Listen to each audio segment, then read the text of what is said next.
aujourd'hui voici la vidéo 8.2 sur le PGCD de deux nombres, où nous allons définir ce qu'est le PGCD de deux nombres et donner quelques propriétés.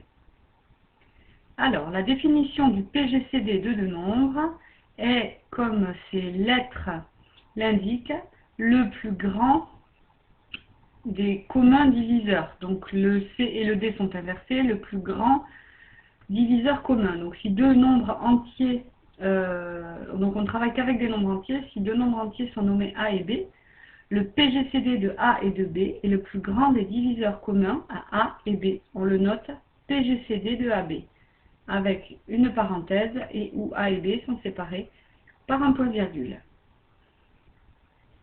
Voici un exemple. Le PGCD de 35 et 14 est 7. Il est égal à 7.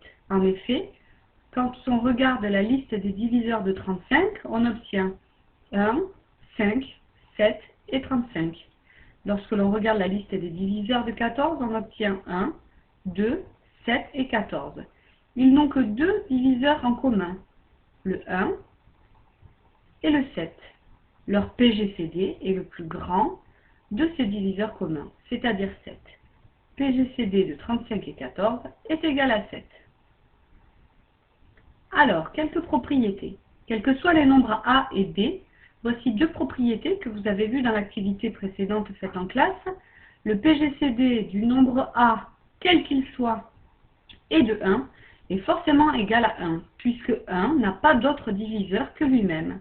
Donc, en commun avec A, il n'a forcément que lui-même, 1. Le PGCD d'un nombre avec 1 est toujours 1. Le PGCD d'un nombre A quelconque avec lui-même sera toujours A, puisque A, ce nombre, est le plus grand de tous les diviseurs du même nombre. Ainsi, en commun, ils ont la même liste de diviseurs et leur diviseur le plus grand est A. Ainsi, PGCD de A avec A est égal à A. Si petit a maintenant est un diviseur de petit b, c'est-à-dire que b est un multiple de petit a, vous pouvez voir les choses dans les deux sens, alors le PGCD de a et de b est égal à a, au diviseur. Avec un exemple, on éclairera peut-être un peu cette propriété. Le PGCD de 12 et de 36 est égal à 12. En effet, 12 est un diviseur de 36, car 12 fois 3 est égal à 36. Mais c'est aussi un diviseur de 12, et c'est le plus grand diviseur de 12. Il est donc diviseur commun à 12 et 36, et c'est forcément le plus grand, puisque c'est le plus grand diviseur de 12. Voici une définition qui vous servira peut-être de temps en temps. Lorsque deux nombres ont un PGCD qui est égal à 1, on dit qu'ils sont premiers entre eux. Attention, pas seulement premiers entre eux. Par exemple, 35 et 16 sont premiers entre eux.